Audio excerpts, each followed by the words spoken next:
We're about 23 and good, and today we're going to be talking about the power of giving. Again, I'm going to show you something here on a video clip, and it's dealing with a church that gave that I've been talking about, and I just want y'all to take a look at something. Like, I'll first just show you this. And what that is, it's a birthday cake, right? Which a church delivered, right? And look at the smiles on the kid's face. And let's try to move right along. I'm going to take you to a video on my Facebook page.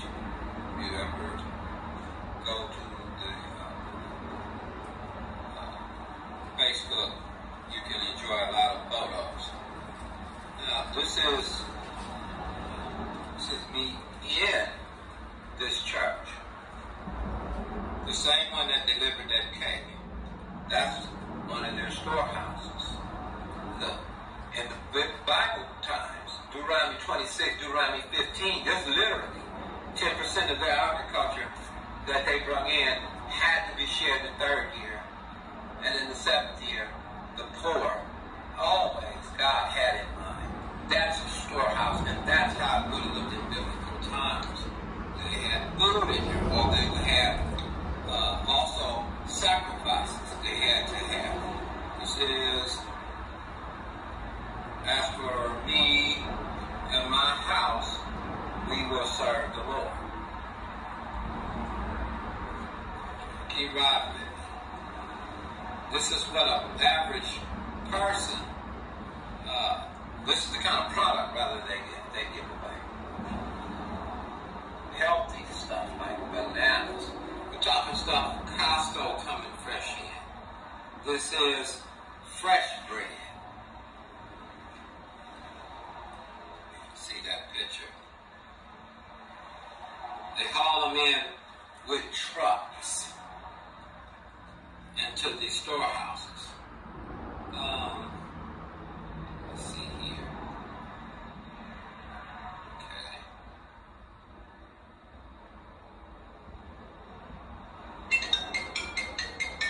Okay, hold on now. Hold on. Let me shut my phone off here. There we go. Okay, so going back to pictures.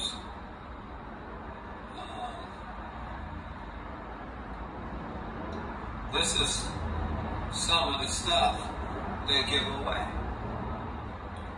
Real good food. Like fish and chicken,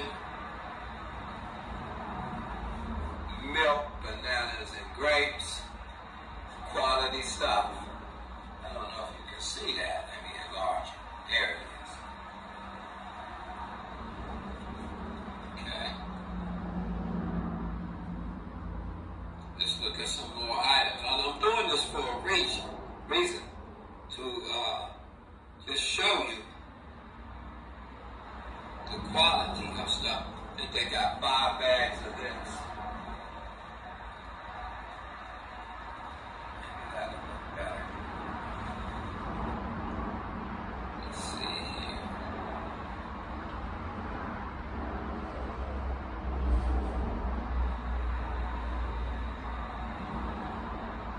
Here we go, butter, cheese.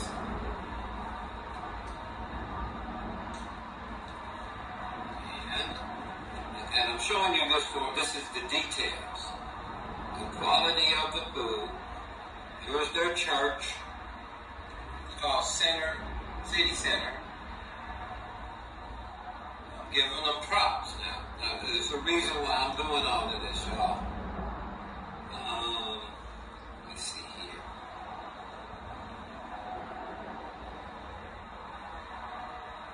Here's the line of people they earn the right to speak into because of the setup. Now, here's a video, and I'm walking. Here we go. Let me take this off.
The church.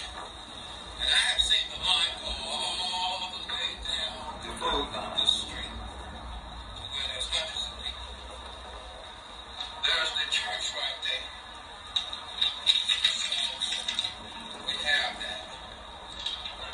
So you guys out there think the ideas of collective groups, many of your churches and stuff, they can start with just giving out a Sunday meal or giving some cans of beans. Then they can start anywhere because the principle, you will be blessed if you do and think with using collective funds to help empower others to stand on their feet. God bless you, Holy Spirit.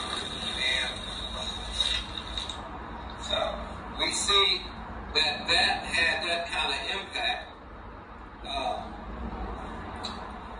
They also have, on top of the career thing, as far as helping people get jobs. So when we see churches and people doing great things like that, we should consider what can we do to make impact in people's lives? Is there anything we can do that would open a door for us to be able to go in and share the gospel with people, for those believers that believe that the gospel is the power of salvation? Now here I go going inside. They allowed me to film inside, so let me take the, there it is.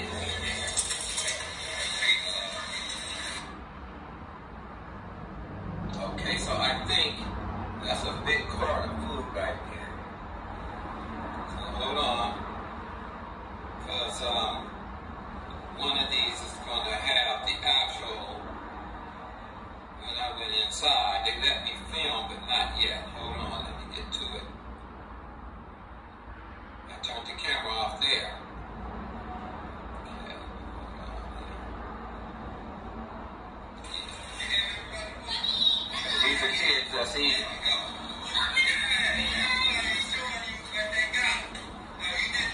the food was given to the kids.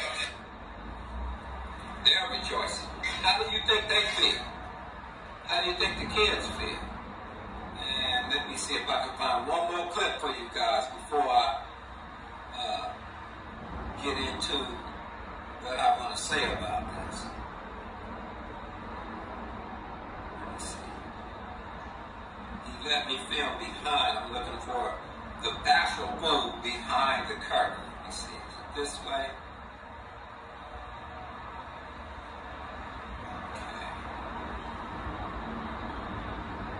Anyway, the food went up to the ceiling, guys.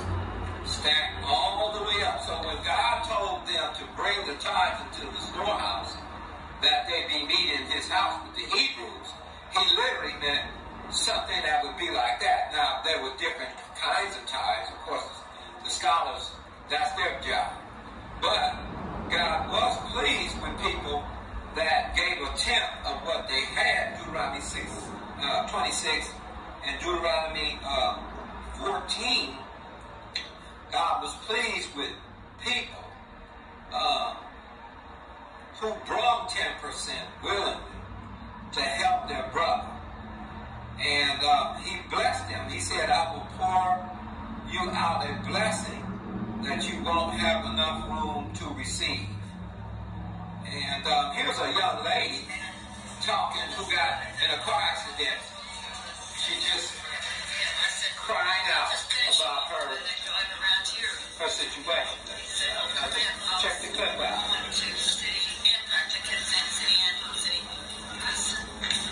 Somebody down to DGC. They said they got their unemployment. She's alone. They got the city impact. She can barely walk. She's disabled.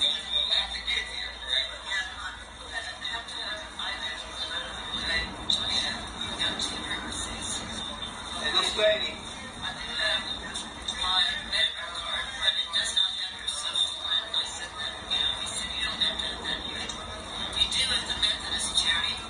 Last Thanksgiving I went over there and I got some food, but I didn't try to lie and say my other daughter, our one daughter is alive. But then I just wanted to say the lady that had 3 kids, I said, go ahead. They want all kinds of stuff. The food wasn't bad, they gave me wasn't much. Washington apples, some bison. I made some hamburger helper out of it, Well, I put that up. You can't really freeze hamburger helper. I mean, the milk, you can. That bison is like it's she was in pain, but she had to sit on the ground. That's pretty good. And Washington apples. But they had chairs. That's nuts. So she said, fine.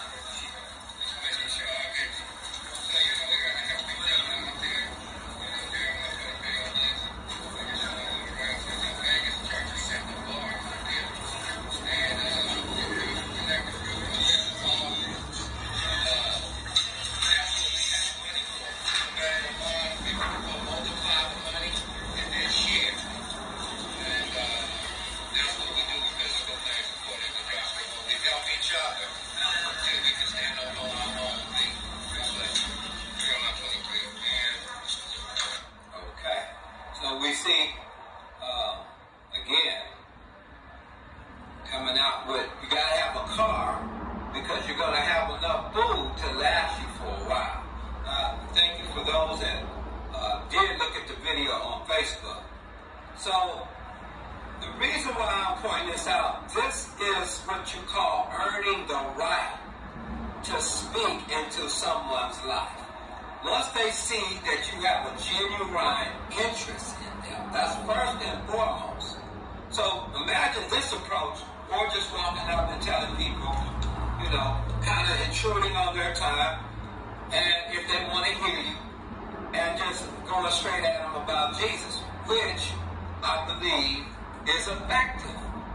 But to add more, and what used to work in one season, if there's been a shift, and there has been a shift in the season to become more tactical and heavily envisioned with divine principles and stories from the Bible, such as Joseph sustaining his brothers.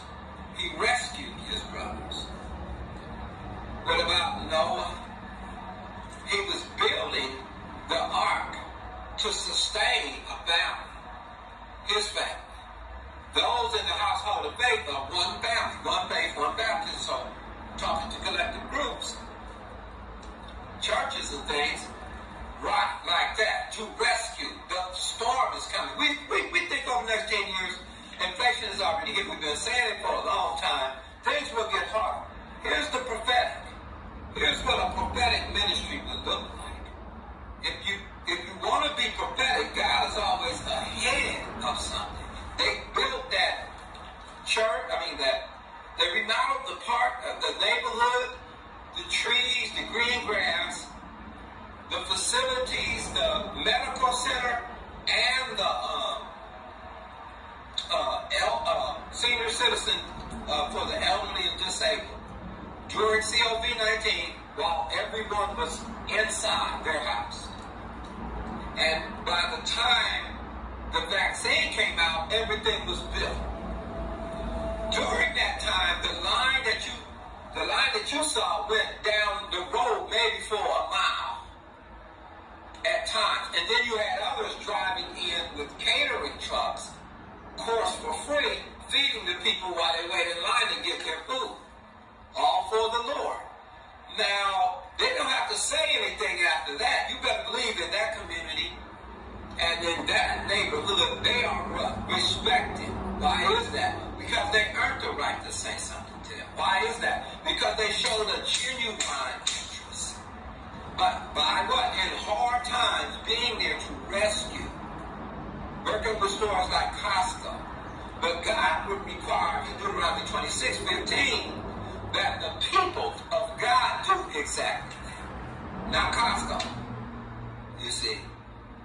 They distributed that food, but we would literally have to go out of our pocket 10% of our money, Deuteronomy 26:15, to go buy food for the poor, because 10% was set aside every third year in tithes for the poor to eat, to have food, till they can eat to the fill. Read Deuteronomy 26. Now, if you love God's word, the general principle here is sharing and rescuing family.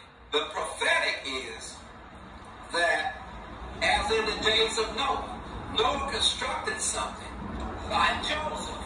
God gave a vision for the purpose of what? Sustaining God's people. How many people really got crushed? I know apartment complexes. I know a lady who goes to that church on a breathing machine. And that complex was built for an opportunity for them not to get crushed. Somebody bought the complex where they live, and one lady been there 40 years, and she winded up getting put out because the rent went from $600 to $1,400. So did the oxygen lady. It went from $650 to $1,100, 30-day notice. See, the wolf was coming. See? So those that gather and give to the poor, if we love God's word, we're going to love the practice. Bottom line, I don't have to sell this thing. If you hear of the word giving, it ought to get your attention. Drake made a record called God's Plan. And what was it doing? Demonstrating giving. The power is not in the personality types. It's in the divine principle of giving. Giving rescues our brother. Deuteronomy 15. In the 7th year, you open your hand wide to the poor and redeem them out of debt cancellations. 50th year, property went back to original owners. So God was concerned about brethren being debt-free. Joshua 1. They had to, those tribes, Gad, Manasseh, and Reuben that had their land, their cars, their Cadillac, their microwaves, their clothes, and their community had to, before they could enjoy it, go help the other 9 tribes cross over Jordan. And then they were commanded from God to Moses, so it must have been very important to the Father, that they all go in, that they all be debt-free, and that the land stay in those descendants through generations to come. What's wrong with, if we say we love his law, with practicing in our culture something like that, helping cancel debts, doubling down, tripling on mortgages? How can you do it? One will put 1,000 flat, 2 will put 10,000. Wouldn't it? That's a biblical law of multiplication and being fruitful. And as many as in your church, how fast could you pay down those debts and crush Pharaoh's banks and deliver God's people in a practical sense from the debt of the banks? Why is that? Because the banks will make about $150,000 on a $300,000, $400,000 loan, 6.5, let's say 5.6, something like a bad credit, struggling and poor. And on the second loan, let's say it caps out at 12% over 30 years, you do the math. That's not necessarily blessed owing the bank all the time. When we see the biblical picture is that they were debt-free, Joshua 1. They went into the promised land. They seized their promise, and they were able to be blessed debt-free. What's the point? So we can do things like what I just showed you. We can build complexes and shelter the poor. We can be like a Noah and rescue our brethren. They rescued that lady with the oxygen machine. I'm saying their ministry had prepared a breach so she could cross over. When the property managers came in with that after COVID-19, because of what happened, there in Vegas, that same 650 property went up to $1,200 totally out of the budget. Plus, you had to have proof of 3 times the amount. That's how the elderly and disabled people got rewarded. So why not rescue them with the plan, a Joseph plan, a Noah plan, call it what you want, and help each other on that level of seniors and disabled people, and help each other pay down your mortgages. If you double down, you get out of them quicker. Why? Set aside every 3 months you can do it. Some tithes or offerings. 2 Corinthians 8 and 9. Do we still love his word? You see what I'm saying? We love his word. Then we don't care about what the tradition says. All we care about is what his word says, and we intend to practice it in 2021. Why is that? Because of the season, the shift. Feeding people has its place, but because of the homelessness and our brethren that are poor, to find places, people have rents at 2 and 3 times the amount and they can't get in. Where is our Joseph? Where is our Noah's debt? Where is our provision? The word is very practical.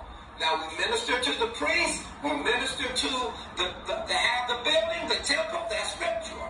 But we also not forget our brethren who have strengthened our ministries and are suffering right now. Over the next 10 years, if you want the fruit of God in your life to be evident, then I say, let's love mercy, let's love loving kindness, and let's love giving with the intention to make impact on those that are lost so that their families may see what is practical. God meeting people where they are, be shaken up and asked like was asked on the bus down in Los Angeles where this pastor paid off the bills of the bus driver's wife, Cardinal.